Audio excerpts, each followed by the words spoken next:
Welcome to today's training. As you can see from the title of this video, we're going to talk about why consuming knowledge makes you less intelligent, aka stop reading books.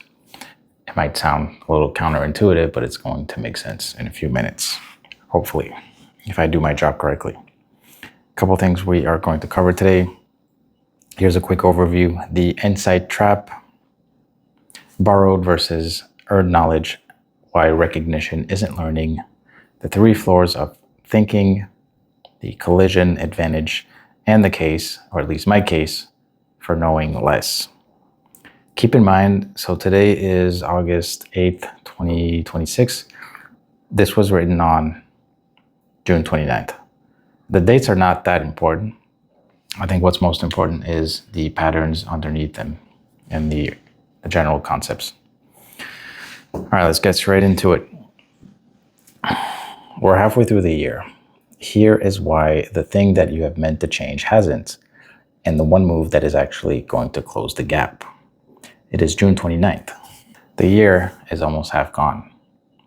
Back in January, you decided that something was going to be different this time. You probably even named it, the pattern that you were finally going to break, the work you were finally going to do, and the version of you this was finally the year for. It's the midpoint now, and if you're honest with yourself for a second, you're mostly the same person who made these promises. Here's what I want you to notice, because it matters more than the disappointment. It's not that you didn't try. It's how you tried. You can explain exactly why you're stuck, and this is the entire problem. You know your patterns, you can name them, you've read enough, you've listened enough, you've examined yourself enough that you could give a talk on your own sabotage, on why you overthink, why you pull back right before it works, why you keep choosing the same kind of person, the same kind of exit, and the same betrayal of yourself. You understand it in high resolution, and none of it has moved. That gap between how well you understand your life and how little it changes is the most frustrating place a thoughtful person can live. And almost everyone tries to close it the same way, with more books, more frameworks, one more podcast, one more model, one more insight that will finally be the one that does it. And I want to tell you the opposite, and I mean it literally. The most useful thing you can do with the second half of this year is to know less. And I'm not asking you to become stupid. I'm saying unlearn. Specifically, unlearn the borrowed certainty that has been keeping you exactly where you are. Because here's the thing that nobody says about understanding and/or knowledge. It is the most sophisticated hiding place that you have ever built for yourself. Insight feels like progress. It fires off the same reward as actually changing. The click, oh, that's why I do that, the screenshot. So the mind, which is lazy and brilliant in equal measure, learns that it can get the feeling of growth without paying the cost of it. You sharpen the map in exquisite detail, while the territory stays exactly the same. You're not avoiding the work. You found a way to feel like you're doing the work while never once going near it. And the smarter you are, the better the hiding place. The more elegant the map you can draw of the cage you refuse to walk out of. None of it holds you when you actually need it. Borrowed knowledge evaporates the second real pressure arrives. You read something brilliant on a calm Sunday, you nod, nothing changes. In the first week, it's gone because it wasn't really ever yours. It was sitting on the surface. The only ideas that hold your weight when you're underwater are the ones that you walk to yourself. Earned ideas float, but the borrowed ones wash off pretty easily. And that isn't aligned to make you feel good. It is just what happens every time to most of us.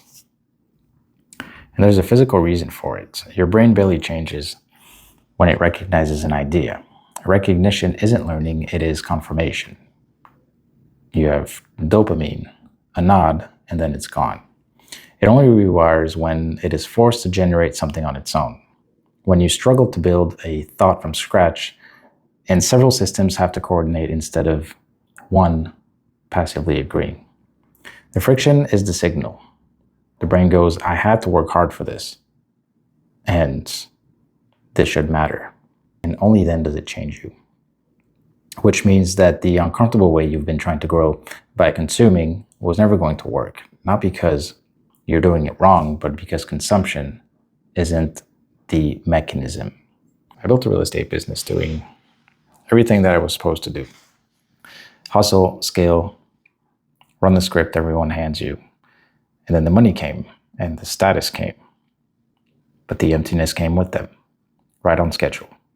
I was a success on paper and hollow underneath. And I had no original thought about any of it because every idea I held about what a good life was had been handed to me by someone else. So eventually I burnt it down. No plan, no net, just a blank page and one specific question. Who am I when I stop borrowing everyone else's idea of who to be? Everything that actually changed started here. It wasn't from more wisdom, it was from zero, but it was from my zero. I'll tell you something that makes no sense on paper.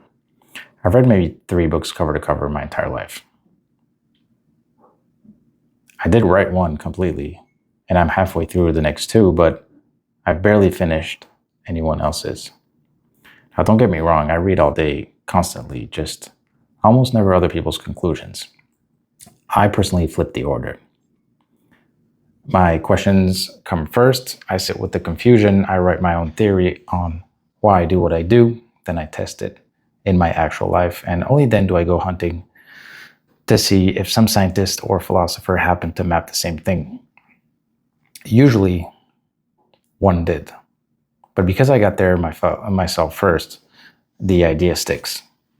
And that, ironically, is the only reason that any of this lands with you.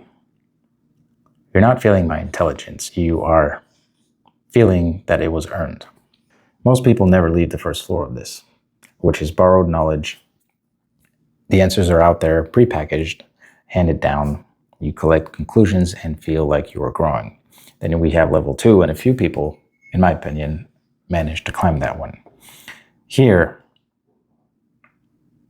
on that second floor, critical consumption, you start poking holes, you start questioning, refining, which is better, but you're still playing in someone else's sandbox. The floor that almost nobody reaches is the third one.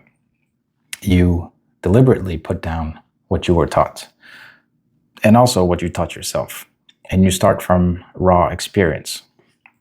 You write your own theory before you check anyone else's, and most of the time it is messy, unpolished, and earned through discomfort. That is the only floor where a life that doesn't look like everyone else's is actually built.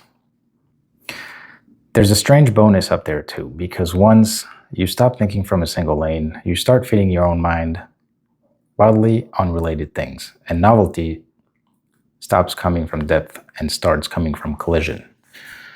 I'll give you an example of this. One week, I'm reading about the neuroscience of storytelling, and the next, I read about planarian flatworms. These little freaks that can be trained to fear light, get their heads cut off, regrow an entire new head and brain, and still remember the fear. The memory survives the loss of the structure that supposedly held it. This is a real thing. And when you put 2 distant things like this in one skull, the brain has to build a bridge that didn't exist yet. And that bridge is where the original thought actually lives. It's not depth in one lane, but tension between 2 lanes. If you've been paying attention, you've already caught the pattern underneath all of this, and you've been reading it right. It's not learning faster, and it is not better habits or smarter frameworks. It is all about removal. If the second life had a first principle, this is it. Less borrowed certainty, less inherited definition, less noise wearing the costume of wisdom. Because most people are already over-informed and under-original. When your head is full of other people's conclusions, there's no room left for your own. There's no room for friction. There's no room for the slow, uncomfortable, private work of figuring out something from the ground up. That's actually how I started over. I subtracted. I removed beliefs that I had never once questioned. I removed identities that I had built as an armor. I removed an information diet that had made me sharp and kept me exactly the same. And life didn't get emptier, it got clearer, and also I got there fast. People ask me what this looks like day to day once you stop trying to grow by consuming. Yesterday, I wrote down the skills that I'm betting on for the next economy. Here they are. Thinking about your own thinking every day. Being able to spend 2 days a week alone without saying a single word. Writing to discover what you think, not to document what you already know. Generating first principle conclusions instead of collecting other people's opinions. Scheduling time every month to question my own beliefs. Becoming impossible to offend because your identity isn't attached to your ideas. Being genuinely glad to say, I don't know. Duplicating your thinking with AI, then mining the data to catch your own patterns before they run again. Solving problems by understanding the pattern that created them. And finally, writing more than you read. I want you to look at that list of skills again. Because every single one is the same skill wearing different clothes. Not one of them is about taking more in. Every one of them is about generating, removing, or owning what's already yours. Not one of them comes with a certificate. I'm going to repeat that. Not one of these skills will ever come with a certificate. And almost no one will practice them on purpose. In my opinion, the few who do are going to run circles around everyone else that is still stacking frameworks. So here's one move. If you do absolutely nothing else with this, pick a single pattern that is still running you. Open a blank page, and before you read a word about it, write your own theory about why it's there, and what it's protecting, and what it's costing you. And then you live with it. Test it once, small, and then, only then, go see if the world has anything to add. In my opinion, that loop is the entire difference between collecting insight and owning your evolution.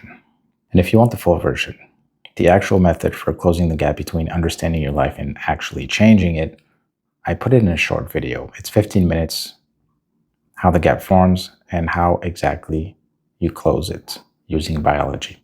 If you want access to that video, just comment video. I'll send it over to you, okay? This is the halfway mark. You don't need a bigger pile by December. The second life was never about becoming more impressive. I hope you understand that. Anyone can stack more. For me, it's about becoming less distorted.